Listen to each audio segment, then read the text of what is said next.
As you can imagine, things continue to burn and blaze on the territory of terrorist Russia itself. Most recently in Cheboksary, in the Chuvash Republic of the Russian Federation, drones struck a factory where Russia produces antennas for missiles and drones. Additionally, Russia has built new shelters for aircraft at 13 military airfields. As they say, the armed forces of Ukraine will have plenty of interesting work to do. At the same time, the occupiers have announced an offensive in the Dnipropetrovsk region. Right now, we will assess the situation and explain whether Russia is actually capable of such a large-scale, massive and criminal operation. Let's watch. Ukraine's defense forces have struck the Savazleyka airfield in Russia's Nizhny Novgorod region. This was reported by the General Staff of the Armed Forces of Ukraine. As a result of the strike, 2 aircraft were hit. By the way, it is from this very airfield that Russia launches attacks on Ukraine, including with Kinzhal missiles. At the moment, Ukraine is carrying out a comprehensive series of attacks on airfields hosting the Russian Federation's frontline army aviation, with the aim of reducing the activity of Russian aerospace forces aircraft during strikes on the positions of the armed forces of Ukraine using KABs and FABs. I should note that previously strikes were carried out on airfields hosting the Russian aerospace forces.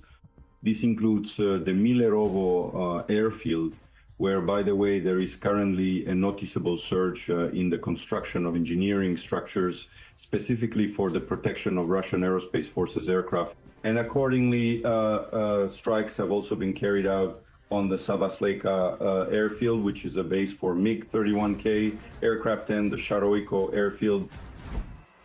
The geography of strikes on the territory of the Russian Federation and the territories it has temporarily occupied is quite diverse.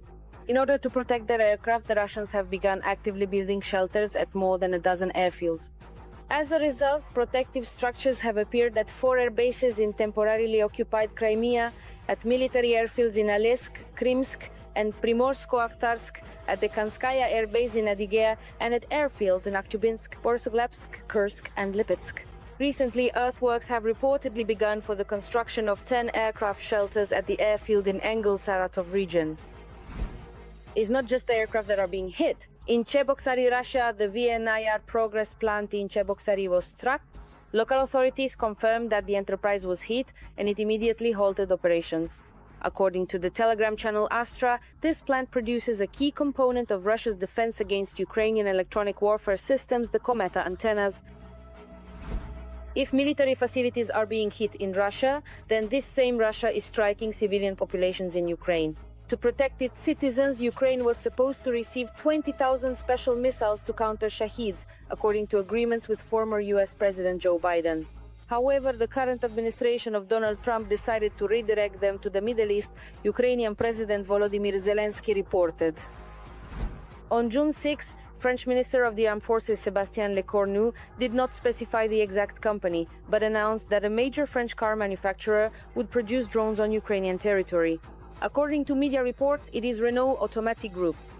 Montenegro wants to strengthen its position in NATO and help Ukraine. The country plans to set up drone production on its territory, with the intention of later providing them to Ukraine as military aid. Washington will help set up UAV production, allocating $15 million for this purpose. The Russians also have successes that look more like a mental disorder. For example, 3 years ago they claimed to have supposedly captured the Donetsk region, and by the 4th year they decided to say they were advancing on Dnipropetrovsk. There is no objective evidence indicating that Russian occupation forces have reached the administrative borders of the Donetsk and Dnipropetrovsk regions. I would note that this is not the first time the Russian side has spread such informational provocations. Literally a month ago, the Russian side already reported that assault units of the occupation army had supposedly reached the administrative borders of the Dnipropetrovsk region. According to experts, the appearance of this information is yet another information and psychological operation by the Russian side since the start of the negotiation process in Istanbul. The Russians are doing this to twist the Ukrainians' arms during the process of reaching a peace agreement. And now it's time to analyze the current situation on the Novopavlivka section of the front. The Russian world continues here as well to destroy, kill, and maim. Today, on the Novopavlivka direction, the enemy attacked 8 times near the settlements of Novozelka, Zelenopol, Volnopol, Vezele, and in the direction of Shevchenko and Zaporizhia. One battle is still ongoing. The settlements of Zaporizhia and Novopil were hit by airstrikes with guided bombs. These have also been very difficult days for Western Ukraine.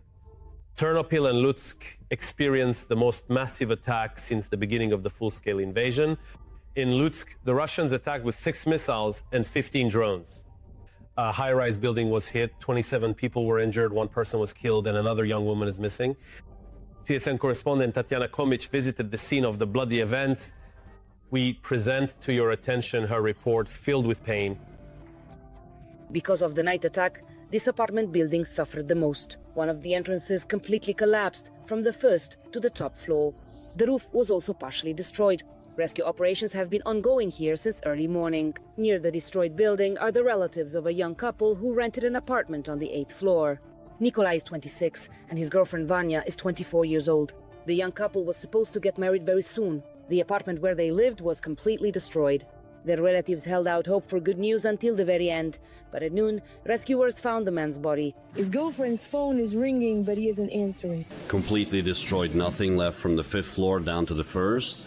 Right before the explosion, I drove my car just a couple of meters away, and then there was a flash behind me. 5 civilians were evacuated from this building, you could say, in total, saved. There could have been more victims, but many people, after hearing the alarm, went down to the shelters. In total, about 30 people were injured as a result of the enemy attack. They say everything happened very quickly. They heard a rumble, and almost immediately there was an explosion. The injured suffered bruises, fractures, and lacerations. For the most part, these are minor or moderate injuries. People are trying to recover from the shock, sharing stories about what they went through and footage they took at night during the rescue.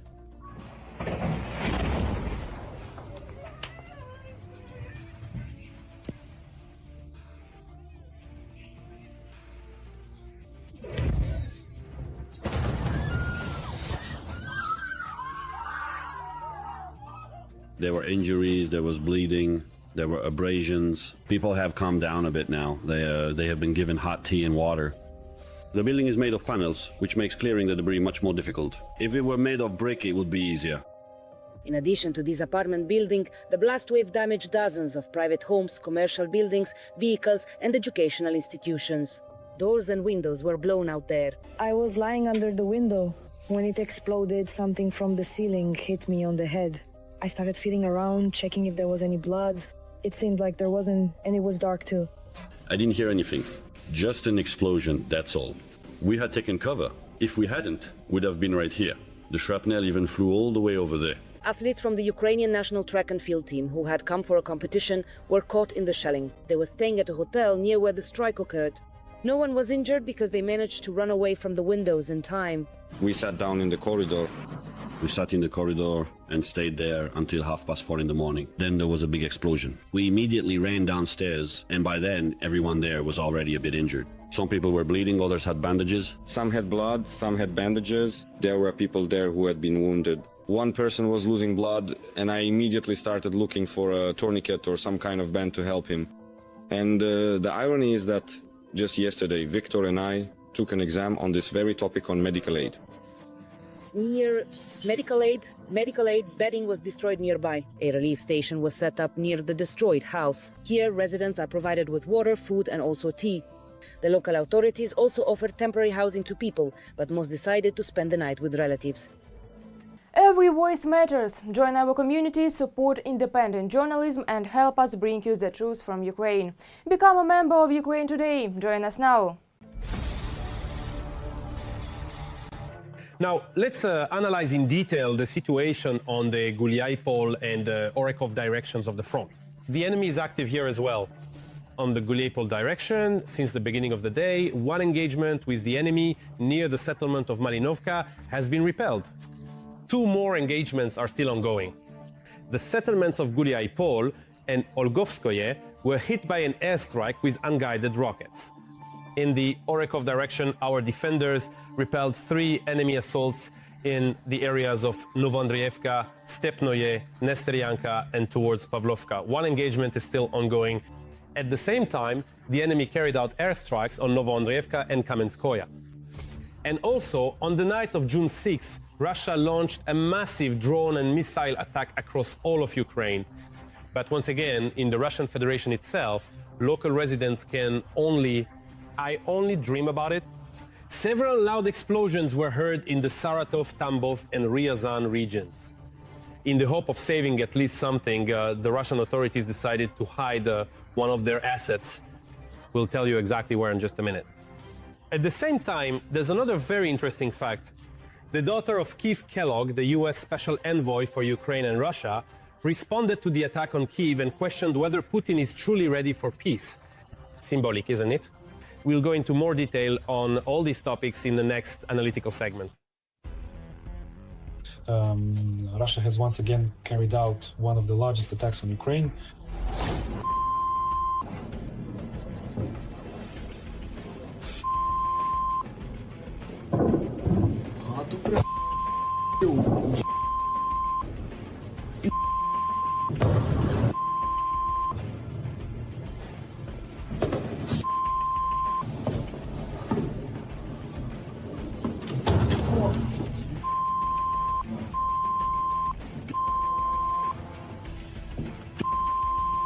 Simply put, on the night of June 6, Russia launched 407 drones and 44 missiles at Ukraine. Kyiv, Chernihiv, Latsk, Ternopil, Khmelnytsky region and other areas came under massive attack. There are injured and dead.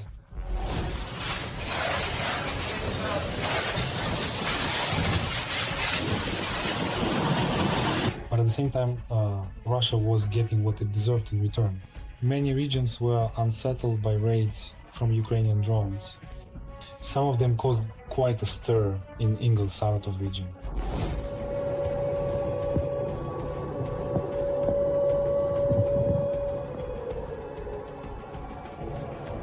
A fire broke out at an oil depot that supplies fuel to the Engels 2 military airfield where bombers are stationed. Explosion, fire, smoke, all of it was spectacular without a doubt. I know, this fuel is very specific for airplanes. You can't just go buy it at a gas station, bring it in a tanker truck and refuel a plane. It's quite unique. With some additives, mixtures, and again, just like that. It's not sold at gas stations. For a certain period of time, we deprived the Russian Federation of specific fuel reserves. Don't forget that there are strategic reserves in other locations, but that's not all. Drones also reached the Tambov region. The strike hit the Progress plant, which produces high-tech equipment for aviation and missile control systems. They may be the same as in the administrative premises. Or it could strike a finished goods warehouse. The fact that it didn't detonate doesn't mean anything.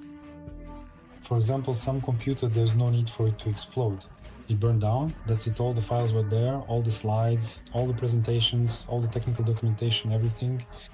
You could say the plant is paralyzed, but again, we need to wait for some kind of verified confirmation, and it's quite possible that it will come. Not right away, maybe in a week, a month, maybe two, maybe more than a month will pass. And finally, Ryazan. There, a fire broke out at the airfield where Russian strategic aviation was almost certainly stationed.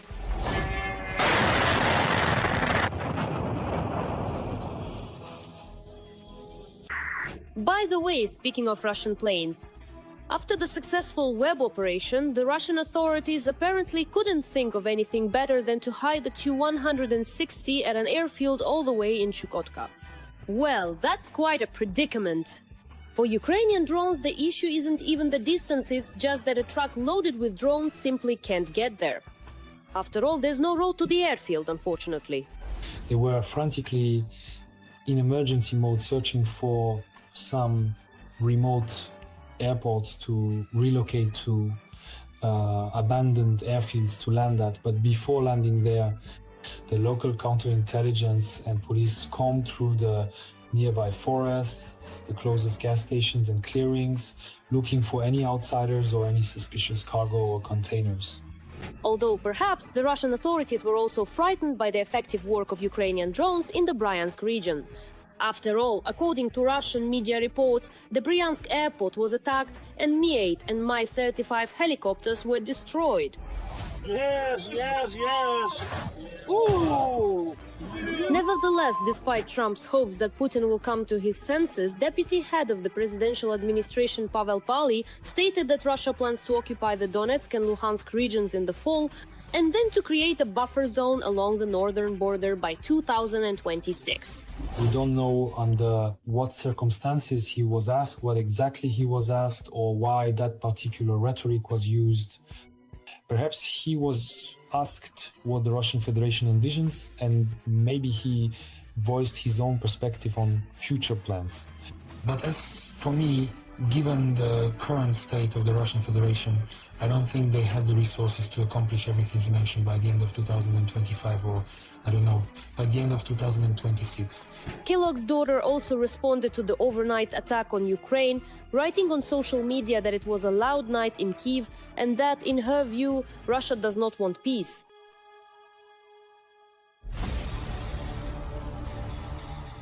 That's all for today.